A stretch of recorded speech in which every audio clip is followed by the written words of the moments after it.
Many of you will know the story of Sodom and Gomorrah and how Lot was commanded to take his family and to flee before the Most High burned it to flames.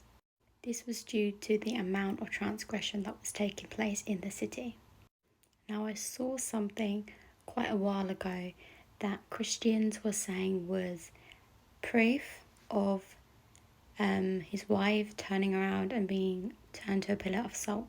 However, upon recent studies with my husband on this story, I've discovered that that is actually false. That proof, which I'm about to show you, isn't proof at all, and I'm going to debunk it. So this is the pillar of salt that people say is the wife, right? Now this wife's name is Addo, which you can find in the book of Jasher. And before anyone says that the book of Jasher isn't legit, it's literally quoted in canonized scripture.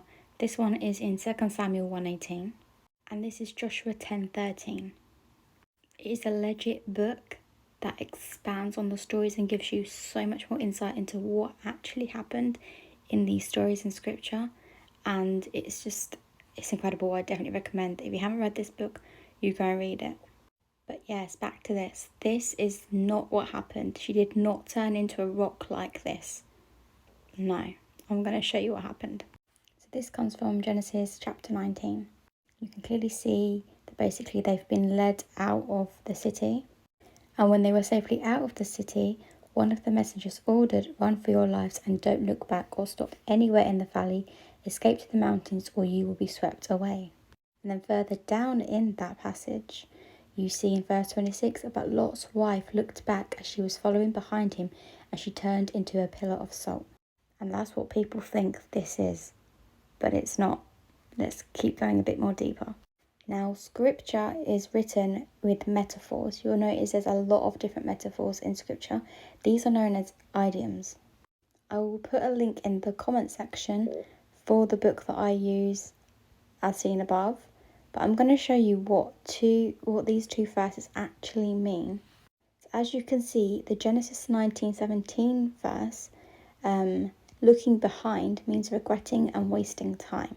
So he was commanding them, don't look back, don't waste time, don't regret coming out of the city. And then a pillar of salt literally means a lifeless or stricken dead. It doesn't mean turned into a literal pillar of rock, salt of some kind. Now, this is where it gets deeper. When you go to the book of Jasher, as mentioned before, is actually quoted in canonized scripture and expands on the stories in scripture. You'll see the wife's name is known as Addo. So Addo, the wife of Lot, looked back. So she was regretting leaving. She was wasting time. And she basically just looked back on the destruction of the city, for her compassion was moved on account of her daughters, who remained in Sodom, for they did not go with her. So this is basically saying that she was tarrying because of her daughters, which is a maternal instinct, right? As a mother, you would, if your daughters were staying behind, you would automatically, like, that maternal instinct would kick in, and you'd be like, well, come, hurry up, like, you'd be frantic, right? But when she did that, she became a pillar of salt, and it is yet in that place to this day. Now, this is where the proof comes into play that she did not literally turn into a rock of salt. Now, when you keep reading, you can see in verse 54 it says, "And the oxen which stood in that place daily licked up the salt to the extremities of their feet, and in the morning it would spring out afresh, and they again licked it up to this day."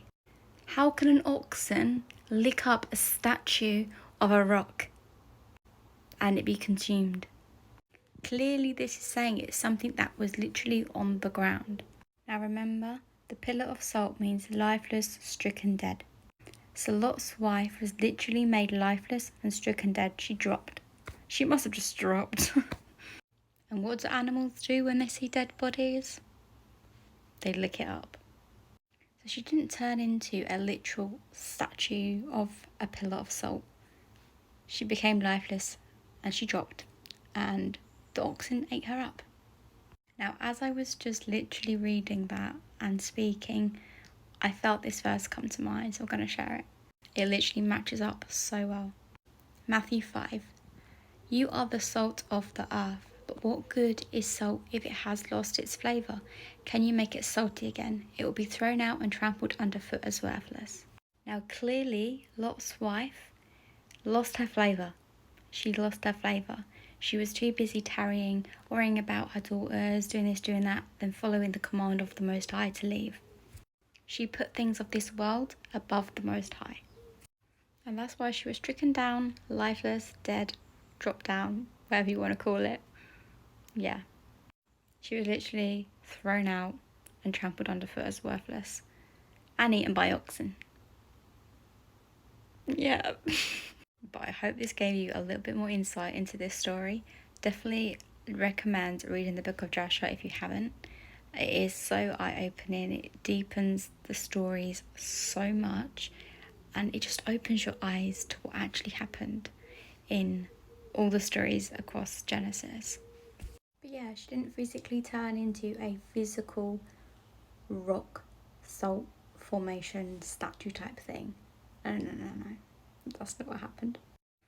In fact, I truly do believe that that physical representation of it is a man-made thing that's used to deceive the masses. Because scripture has been changed so much over the years. Words have been changed, manipulated, names have been changed, manipulated. And if you watch my page regularly, you'd know this stuff. I do share about it quite a lot. But it's literally a tactic used by the enemy to distract people from the actual truth, to pull them away from the actual truth, to deceive them and have them follow these like pagan false stories, and I don't even know how to word it. Like, it's just a falsehood, basically. To really understand scripture and what it says, you have to look beneath the surface of what is in black and white. You have to look at the concordance. You have to look into the Strongs. You have to look into the idioms, because they are literally key. Like, that is literally the language that is used in scripture. If you don't understand the idioms and the metaphors, you're just not going to understand scripture and what's actually written. And also looking outside of canonized scripture. Like I mentioned, the book of Joshua is a legit book that's literally quoted in scripture. And there are so many more, like Gad the seer, Nathan the prophet, and so many others. Literally, the list is endless. There are so many books that people just don't realise have been taken out, don't realise have been removed, and hold the key to understanding these stories in a wider perspective. So I highly recommend that you go look into that if you haven't, because it's literally eye-opening, and it's literally changed the game for how I study, and it's grown my knowledge so much. And I'm like, oh, that's what that means. Oh, that's what that means. And it's just mind-blowing.